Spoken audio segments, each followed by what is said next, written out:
It's the final and most difficult frontier of value for value.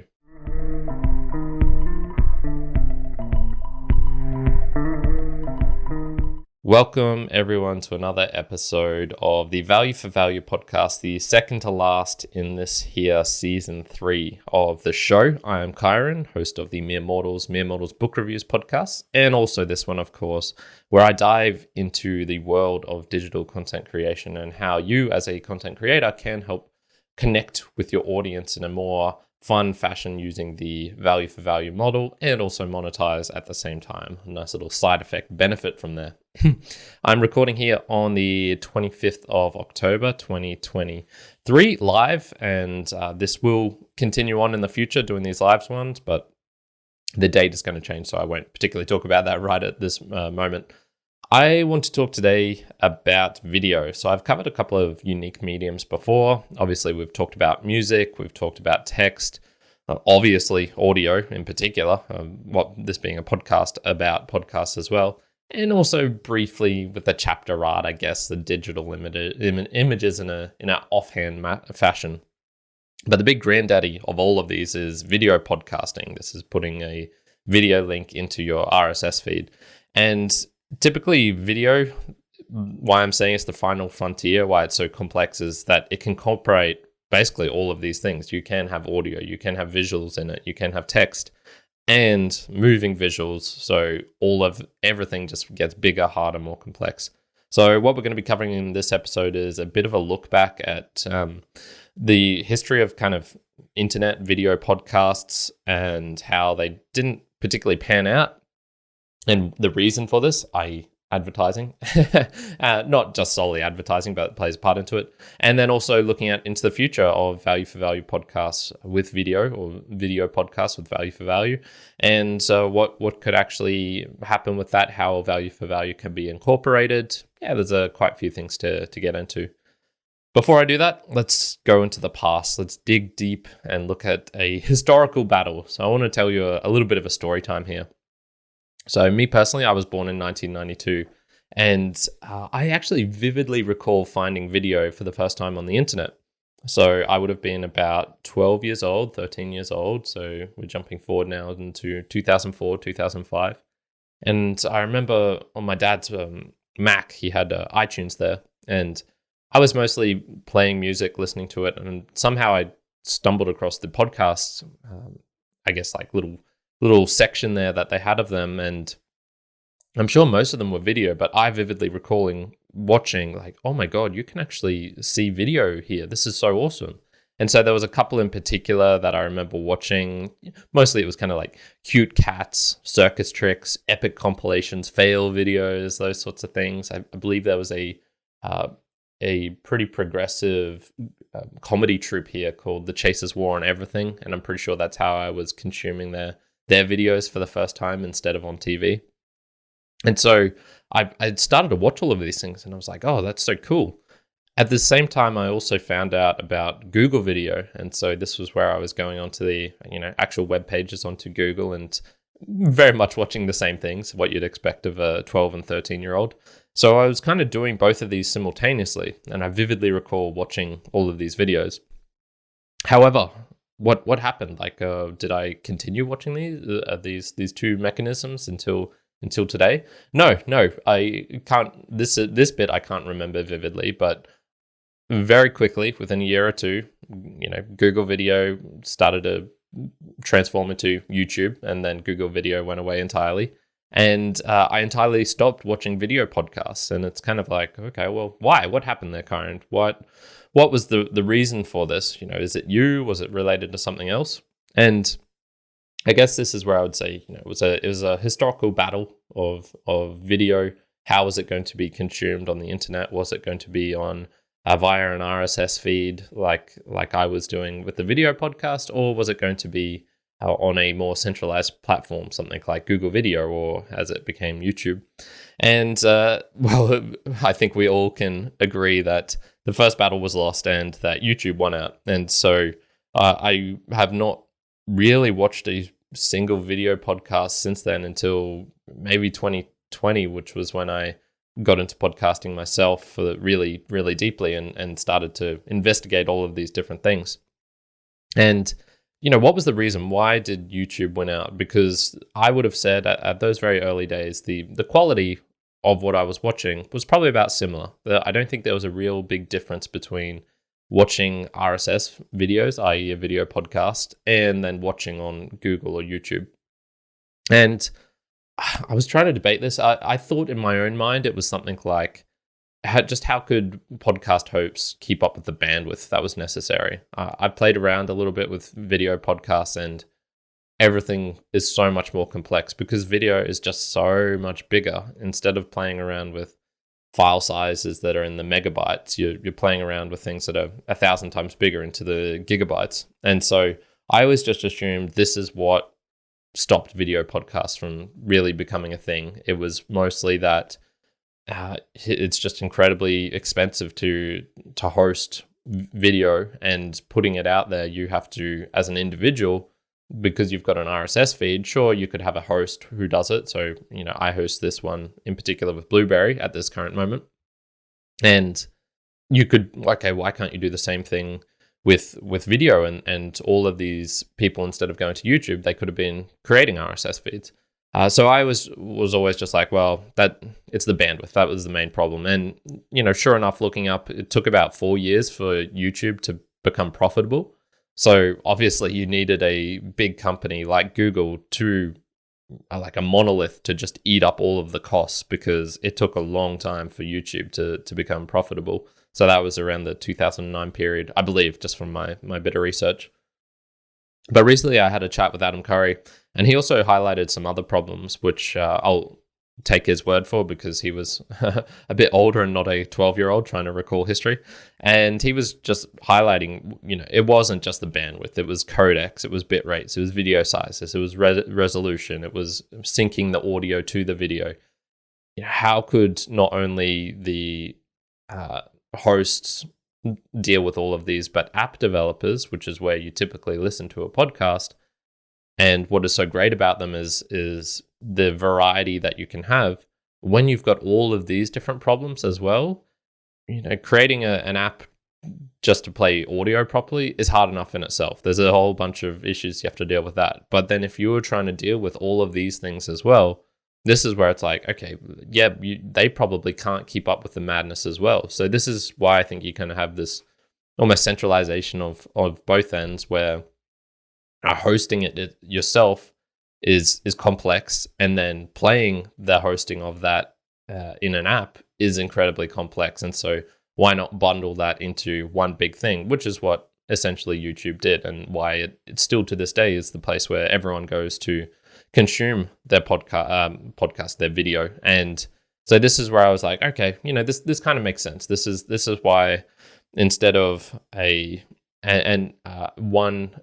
multi-spread out thing, which is what makes audio podcasting so awesome, you have a whole bunch of different hosts, and you have a whole bunch of different apps, and this variety, this spreading out, actually makes audio really great, because you can say certain things in places, and you can go to different places, and you're not going to get kicked off.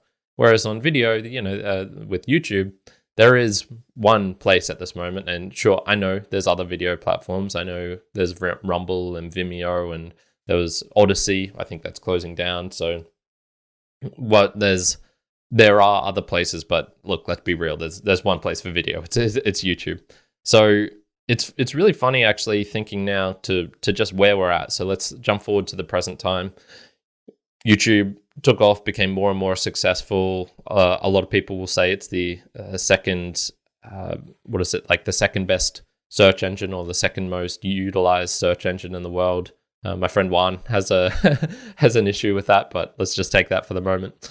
And we jumped forward to the present time. We go, okay, the first battle was certainly lost. Video podcasts lost out to YouTube. They all became centralized. And so what is happening there is videos, as much as some people might want to say nowadays that you can have a podcast on YouTube, that's not how it works. It doesn't have an RSS feed. That's one of the fundamental things. So jumping forward to the present time, it's a rather weird time for video, because I had a rather big chat in Mere Mortals episode 400 about moving away from long form video and our kind of strategy with clips.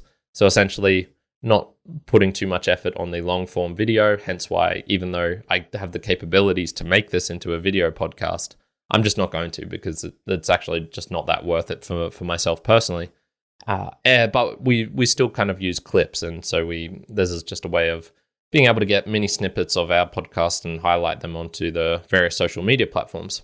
And so what I currently do is I upload the same clip to 5 different platforms, and it's just like, wouldn't it be great if RSS could do this? Like, wouldn't it be great if I could just create an RSS which has all of my clips in it, and this just goes out to these 5 different platforms, and these being YouTube, Instagram, Twitter or X, whatever you want to call it, Facebook and TikTok. So it's a rather weird thing, because I know a lot of other people are doing something very similar. And sure, there's variations on the platforms, and you'll get the best results if you modify your video to play on these platforms differently, because they are slightly different.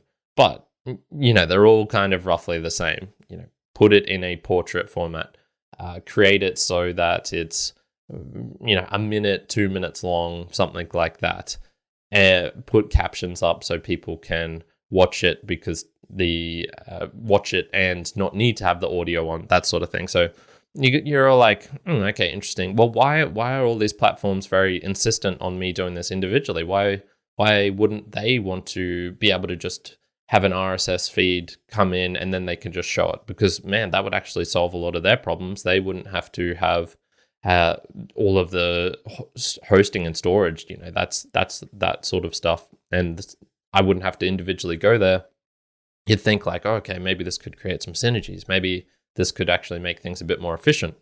Why is this happening? And then we get to the crux of it. Of course, it comes down to money.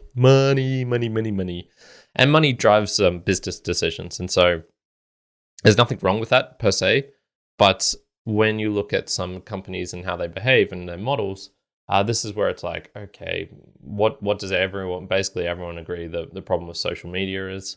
The platforms are trying to lock you down. And why are they trying to do that? Because they make money via advertising. This is just how it works. No, you don't pay for subscriptions to Facebook and to Twitter. Well, you can if you want, and to Instagram and things like that. No, they've chosen to go their opposite route and do this through advertising. Sure, they can do whatever they want.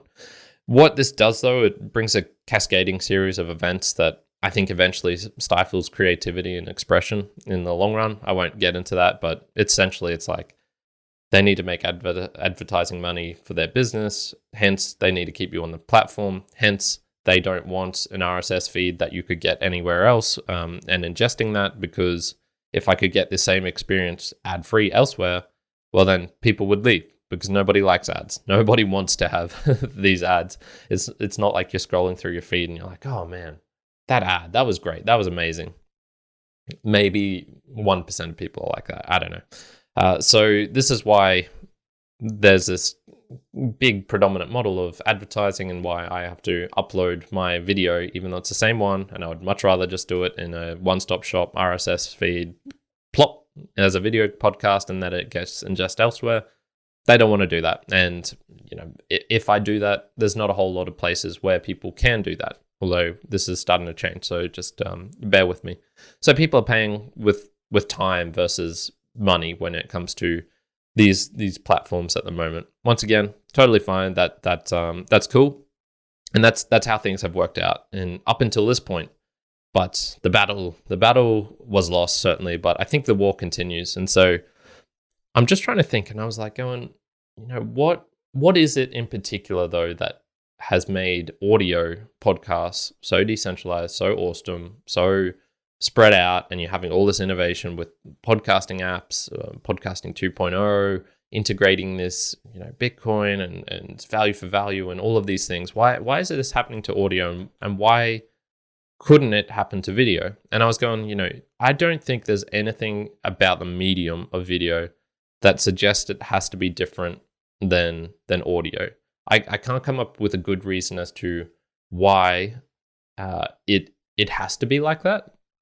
I understand, and as I went over the history, I think it's just the kind of quirks of physics and chemistry, how they manifest in things like transistors, storage capacity, bandwidth, internet connections, all that sort of thing is why we got to this point. I do not see a reason why that video has to be like audio. And if that was the better model to have just one place, then why hasn't that happened to audio? Why isn't there just one place that you go to get your audio podcast, to get your experience? If that was the better model, if that was the better thing, why hasn't that happened? And I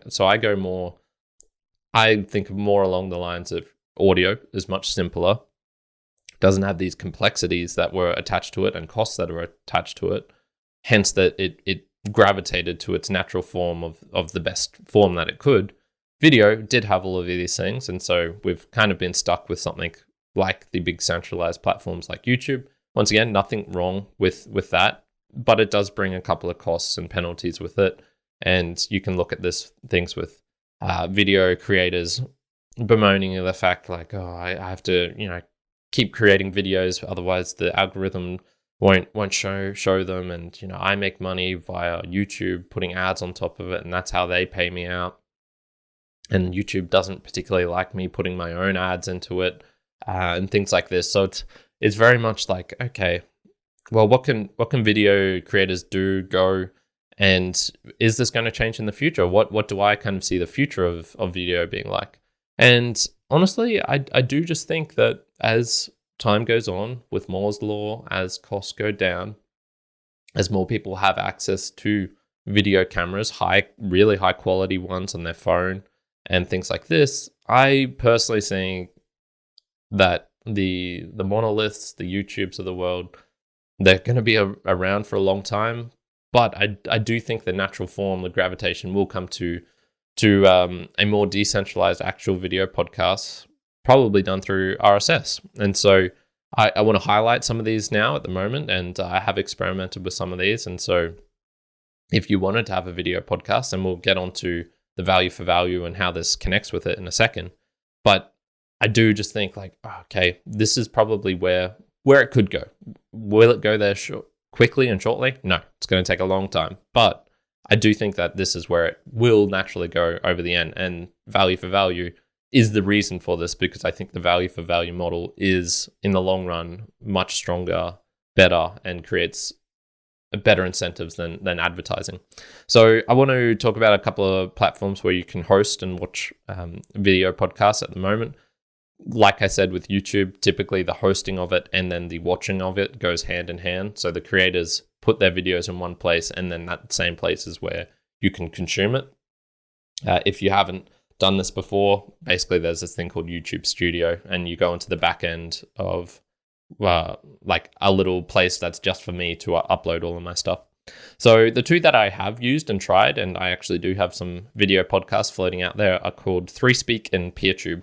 So both of these, basically what you do, it's very similar to YouTube, where you have your video and you upload it and you put in this metadata of the title and the thumbnail and the description, and you can add in some extra things of, it was created on this date, and it was at this location, and all very similar things to how YouTube operates. You can put in some tags of this is what the video is about, or like, hashtags, things like that.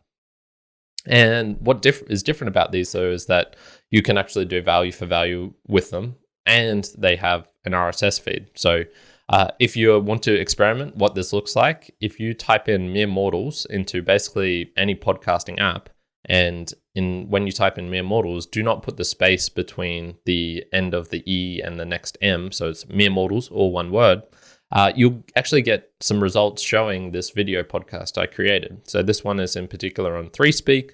This is hosted via the Hive blockchain, which I probably briefly mentioned before, has kind of integrated a lot of concepts of podcasting, thanks to Brian of London, who I've actually had on the Mere Mortals before. So if you want to know more about Podping and that, I'll give you a link to that episode.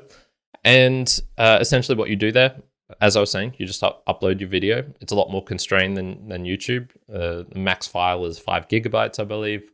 But what he has created is that everyone who uploads and has a channel there is automatically created into a an RSS feed, and it'll say something when you type in Mere Mortals into a podcasting app. You'll see like Mere Mortals hosted on 3Speak, the Mere Mortals podcast hosted on 3Speak, something like that. And so I put in there a whole bunch of different things. I've got full-length videos like I did with Brian. I've got mini clips, which are about 5 minutes long in the landscape portrait. And I even just yesterday went on for the first time and put up a portrait one. So something that you'll see like a shorts or a clip or a reel or TikTok, that kind of format. And it still works pretty damn good. So there's actually a lot of versatility that you can have in putting these things into an RSS feed. And so what you can actually do, go into places and of all the value for value apps that I mentioned a week or two ago where I did my run through. If you go to Curocaster, Podverse, Podfans, Podcast Guru, and Podfriend, you will actually be able to see the video in there. Podfans is in the future, but I know you'll be able to. Breeze and Fountain, it will show up, but it won't actually play the video. And Castamatic, I'm not sure because I don't have an iOS. If there are other apps that show, I know definitely that there are other podcasting apps where this will show up as well, but they don't have value for value integrated, so you won't be able to boost and stream and do things like that. The other one I was talking about is PeerTube. So PeerTube is kind of it works essentially on the same concept like torrenting, where multiple people will host a video file and then it'll serve up that file in individual chunks to people who are coming in and wanting to watch a video or download or stream or something like that. So that's the high level. I'm not super deep into the technical details. And once again, you just go up onto here. I personally have done this through an offshoot of that, which is called No Agenda Tube. And you can put in your details. They have an Albi wallet connection. So as we were talking about with Albi and the podcast apps run through, you can just do this all nice and simple, put your details in, and then you've got a video podcast. And if people are watching, tuning in, and they can do this on any PeerTube instance, so it's not a one-stop place. So this is what makes it different from something like YouTube. There's a lot of PeerTube instances, so you can go to any individual one, and they might say, oh, no, we don't like your content. That's fine. You can go to another one and upload it there. And there's a guy called Erhead, E-R-R, Head, who I've seen on the Podcast Index Mastodon, is creating a value for value plugin so that any PeerTube can do this. So really, really cool that you're able to do this. I think it's baked into the No Agenda Tube one, but I'm not sure about the other ones. I haven't tested out with them. So if you are interested in creating a video podcast, those are two of the places I would recommend doing it if you want to do it in a way that enables value for value with the micropayments and boosting and streaming that we've talked about at the start of this season.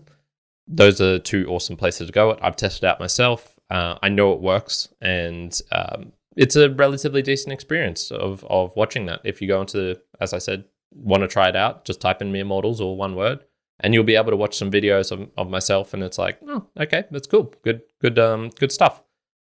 I think it's worth talking about traditional hosting as well. So it's not particularly value for value related, but someone listening might want it. Semi V for V related because the hosts are gradually adopting these things. I was actually going through a few of them, and so I know pretty much for sure that Podbean, Blueberry, and Libsyn are able to host video podcasts, and Blueberry actually does have that value for value enabled. So I probably should put that in the upper list as well, saying if you want to create a video podcast with value for value, use Blueberry would be the simplest out of those other two options that I talked about before. It is funny though, just how distorted the word podcasting can get. You'll see I've linked an article here that was talking about, what was it? It was the video podcast platforms, the best video podcast platforms, and amongst Podbean and Blueberry, and I think Libsyn, it also mentioned YouTube, Vimeo, Spotify, Facebook, Twitch, Instagram, and X as video podcast platforms. They are not video podcast platforms. Those are places you can go to watch video, but RSS is what makes podcasting So amazing, awesome, and gives all of those 4 properties, which I talked about right against it at the start of the season: decentralization, self-sovereignty, it's permissionless, and provides for value transfer. These places don't have all of them. They've maybe got a couple of them. And so RSS is a critical piece in what makes a podcast. And so, yeah, this is just where it's like, if you want to do a video podcast, go to ThreeSpeak, go to PeerTube, a PeerTube instance, or go to Blueberry, and you can have value for value enabled with those. So that's just my little thing. Will this happen in the future? Will video podcasts take over the world? I think in the long run, yes. But technology can change, other things can change, and who knows, we could all just be doing using what was those Apple Vision Pros or things coming out in the future. Maybe once again, technology can change things. So it's just an interesting little thing there, but it's just worthy of pointing out that value for value can touch and go everywhere, and I think eventually it will. And if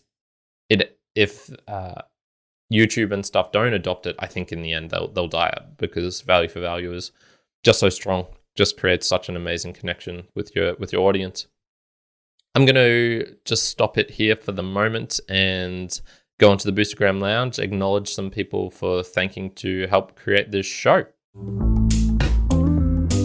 Welcome to the Value for Value Boostergram Lounge. So we have a couple of here. We don't have anyone tuning in live today, which is totally cool. But I do have a couple of people who I do need to thank for helping to support the show and sending in a Boostergram. A Boostergram is a message that you can send within your podcasting app. I listed out 8 of them just before where you can actually do this.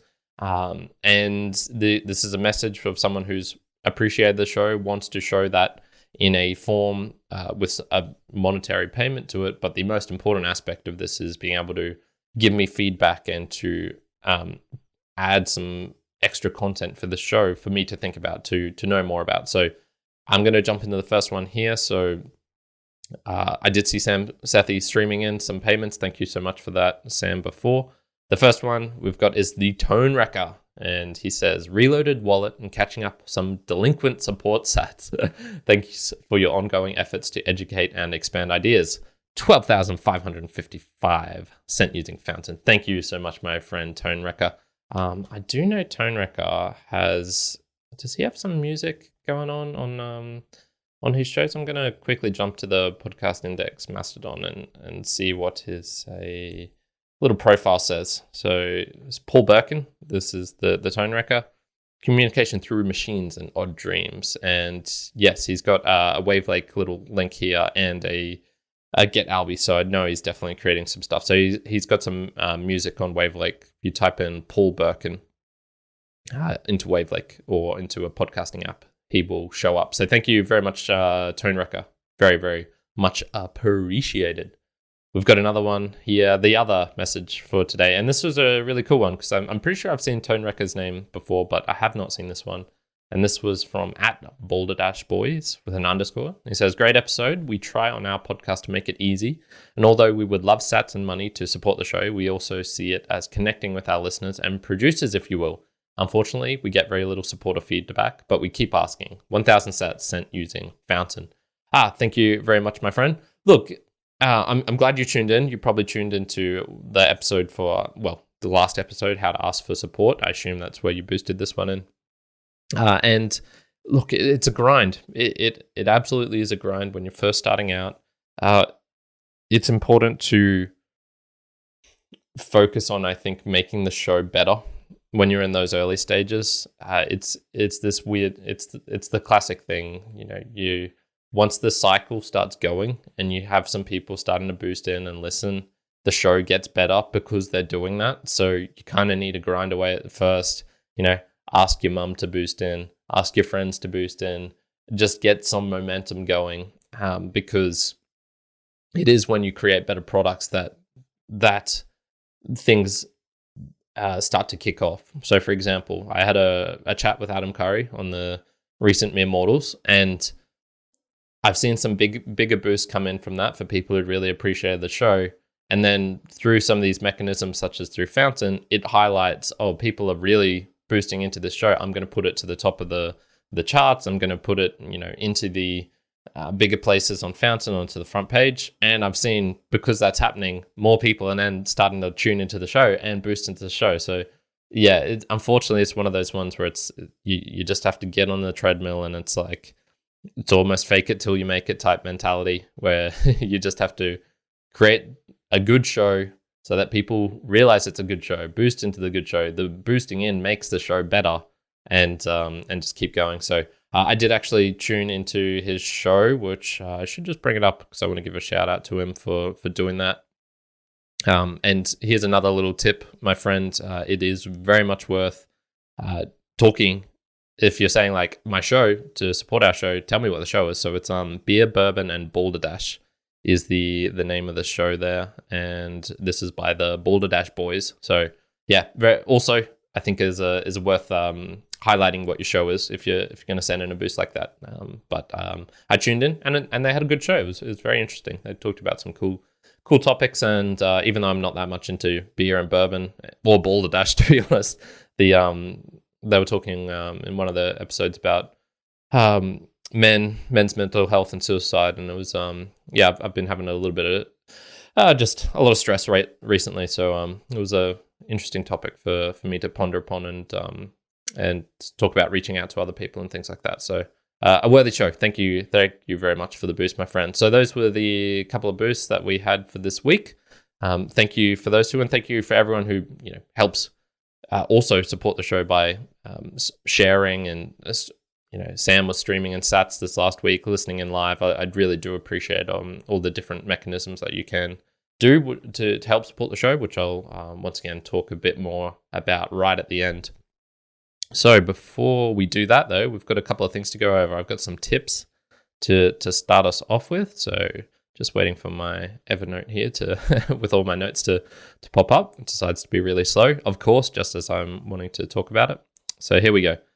We are going to give the devil his due. So if you've listened to the show long enough, I'm not a fan of advertising. I think it's a stupid model. I really hate it, just the whole experience of it. I think it's almost close to coercion. I think things like value for value are better. I really hope they'll take over in the long run. There'll always be a place for advertising, but I think you can even someone do satvertising, doing advertising of your own shows through sending satoshis to other people, or being able to pay people to consume your ads rather than have the ads you being kind of the product, and that's how you're paying through your time, not through your money, things like that. Anyway, to give the devil his due, the traditional platforms are not entirely V for V free. So they do actually allow for value transfer, for example. So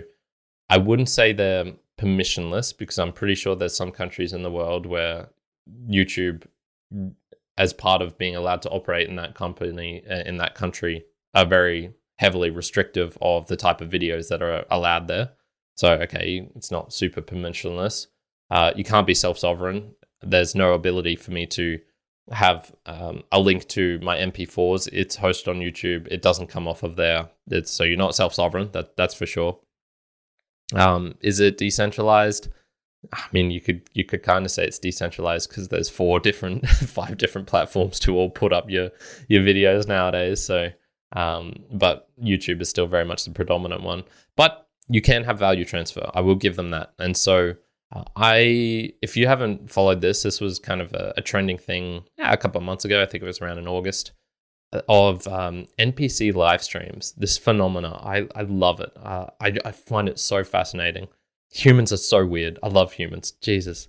So if you go onto Mere Mortals episode 411, I really talked about this in detail, but essentially what it is that you will have girls, typically on TikTok, but that's the place this really came up. But I know you can do these same things on Twitch and on YouTube, where you will just be doing a video, and then people have a way of transferring value to them.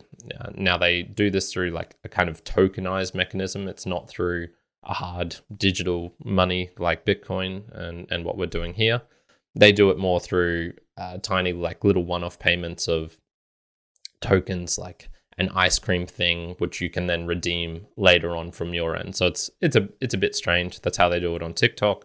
On YouTube, I'm not sure exactly how they do it. And on Twitch, once again, I think you can donate money, but it's more into like a balance. So I imagine they probably have something like PayPal on the back end to enable that. So it's not particularly peer-to-peer, but there is value transfer going on. And so what is happening with these NPC live streams is you'll have typically it's like a hot girl, but I've seen one with guys as well, where she'll be just looking into a camera. Someone will send in an ice cream emoji, and they'll go, ice cream so good.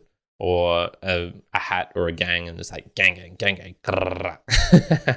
It's just, and they'll do this just for hours, and they'll earn enough to live, more than enough to live, to make a decent living. So what you can see there is like, okay, there are varying mechanisms of supporting people through this. It's not perfect. It's not directly peer-to-peer, nor do they have splits, nor do they have some of these other functionalities that we have here with podcasting 2.0 and being able to, I think, have better incentives and make it more fair without a centralized money middlemen right in the middle. But they do work. So to give the credit devil is due, those platforms do allow for value transfer. You're taking risks by being on them, but there's no doubt that they actually do work. So just tip-wise, value for value, even though it typically gets wrapped up into a lot of other ideas related to, as I was talking about, permissionless, self-sovereign, things like this. It's important to recognize, okay, these places do have their benefits as well. They're not entirely locked down, centralized places, which have no aspects of value for value. So wanted to highlight that and to give them their fair shot. An app and service highlight. I do just really want to give an extra shout out to 3Speak and No Agenda Tube in particular. I know for sure that they are both actively working on incorporating value for value elements into the platform. As I went on to 3Speak, I saw they have a mobile app where podcasts are featured very predominantly. They have the podcast index little logo for the podcast, which I think is pretty cool. And or at least I'm pretty sure it was. And they have the mechanisms of being able to supporting in through their apps as well. So I think it's this kind of stuff which is really cool. It's this healthy competition that's needed. Much like there are bigger podcasting apps. So these are things like the Apple and Spotify's. I think it would be nice to have big video apps as well, something like that. So instead of just having one place to watch video, YouTube, I think it'd be cool to have them. Will YouTube die? No way. In the long run, no way. It's going away anytime soon. But I do think in the long run, information wants to be free and accessible. I can't see where the .mp4 that I upload to YouTube is stored. It's not in. If you go into page. Page source, view page source onto a YouTube page, there's no MP4 link to where that's being stored anywhere. So with these others, I can do that. If I go into a podcast feed, I can see that. So yeah, once again, just showcasing, highlighting. There's some differences there between all of these things. Once again, if someone though came up to me and asked like, Kyrin, I want to get my video out, where should I do it? I would probably say, look, just put it up on YouTube. That's probably the best place to go at this very moment. But if you want to have value for value incorporated elements into it, here's some of these other places. Okay, that's it. We're going to leave it there for today. Thank you, everyone. The value for value section. Who am I going to give 15% of this show to help support them, to thank them for the work they're doing? I'm going to really give this to Alex Gates today. So he's the guy who, Sir Alex Gates, he's part of the No Agenda realm, and he runs the No Agenda Tube. He's the one who created that instance and moderates it, works on it, and he's done a lot of really, really great things for Podcasting 2.0 for value. He's a very, very smart cookie. He really knows about protocols. He really knows the technical details super well. And yeah, I don't think he gets enough highlighting support for everything that he's done, not just for the video aspect, but also for podcasting. So 15% of this episode is going to go through to him. So just thank you so much to Alex for doing that. Shout outs though to Erhead and Brian of London for what they're doing as well, though. They're really, really cool. So for this episode, I'll give you my 3 T's, my final value for value. There's time, talent, and treasure. Time, if you want to share this show with a digital creator, you know someone who is looking at doing video and wants to create an actual video podcast, not one of these bullshit ones of a video podcast on YouTube. No. If you want someone who wants some recommendations, tell them to tune in. Tell them to tune into what chapter was it? The 7th and 8th chapter, and they'll get an idea of how they can do that in a value for value manner. So sharing that, joining me live is always super, super fun. I do appreciate that as well. Talent, is there anything I can do to make this show better? What annoys you? What resources are similar to the ETHAP of these book reviews, recommendations, things like that? I definitely would love to know all of these things and to have that come out. I'll talk once more about that right at the end. And then finally, treasure. There's 3 real options of doing this. You can go to a new podcasting app, newpodcastapps.com, and try out one of the ones from there. Also, I've done that run through, so if you're having trouble with any of that, there's a handy link to that. I'll tell you where to find that in a second. You can do this directly at the Podcasting Index website. So if you don't want to change your podcasting app, you're like, I want to keep my thing. I really like Overcast. I really like, God forbid, if you really like Spotify. It's just get off of there. No, it's okay. If you like that, I used Spotify for a long time before I found Podcasting 2.0, so I get it. But if you want to continue using your one, if you go to the Podcast Index website, type in value, or even just my name, Kyrin, I'll pop up quickly there, and you can boost directly in from there using the Get Alby extension. Or you can even do it to me directly at Kyrin@getalby.com. It's a bit harder for me to find there, so that is a little bit more difficult to do it that way.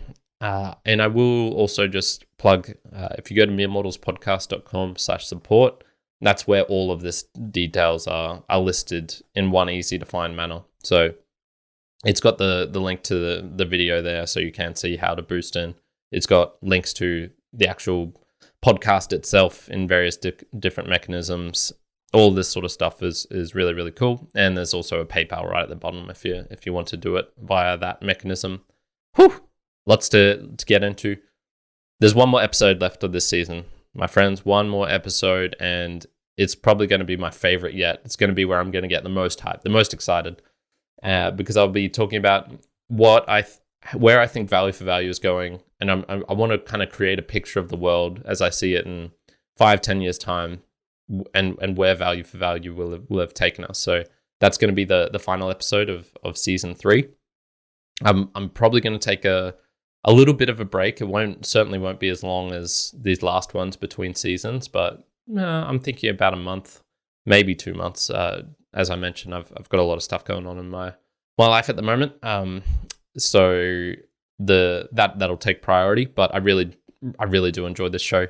So my last request is, what would you like to see in season 4? What would you like season 4 to be focused upon? I've got a couple of ideas. I was thinking of doing something related to value for value music. So really diving into that, perhaps making a semi-music show. I've got a lot of notes here from a couple of really interesting books, getting more into the aspect of, I suppose, the ethos again. So almost harkening back to season 1, but adding elements of technology into it. So this would be talking about advertising, like the long tail, learnings from amusing ourselves to death, just a bunch of books, zero-sum games of advertising. There's a lot of things that I took from these books. So it would kind of be a reminisce back to season 1. Or I could, keep out the latest of podcasting 2.0 news. What's new, what's interesting, what's happening with value for value, kind of broader scale. Basically, I'd love to know your thoughts on what you would really want to hear, what you think is the most valuable, what would get you to tune in week in, week out, what would be helpful to helping spread the word of value spread the gospel of value for value, and making it easier for other people to participate and know why they should participate. So I would love to know all of those things. So one, I can see here just typed in, honestly, my call out would be to have more interviews with people leading the charge for value. That's also doable. I'm not sure I'd do that on this show in particular, though. I would probably do all of that under the Mere Mortals name, but yeah, maybe. I'll have a think about it. Interviews and conversations are so much effort. As I was saying, I probably need to have like a bit of a break, maybe a little longer one. One's like, just double down, do it even harder. Thank you very much, my friend. But that is a good suggestion. I'll definitely consider it. So I'm going to leave it there for today. Thank you everyone for tuning into this episode. Probably only a couple of people listening live, but that is okay. That's appreciated nonetheless. And yeah, one last episode of season 3 coming up for next week, and it's going to be a doozy. Yeah, it's going to be. I'm really looking forward to it. It's going to be fun. So we'll leave it there. Thank you everyone, and ciao for now. Kyrin out.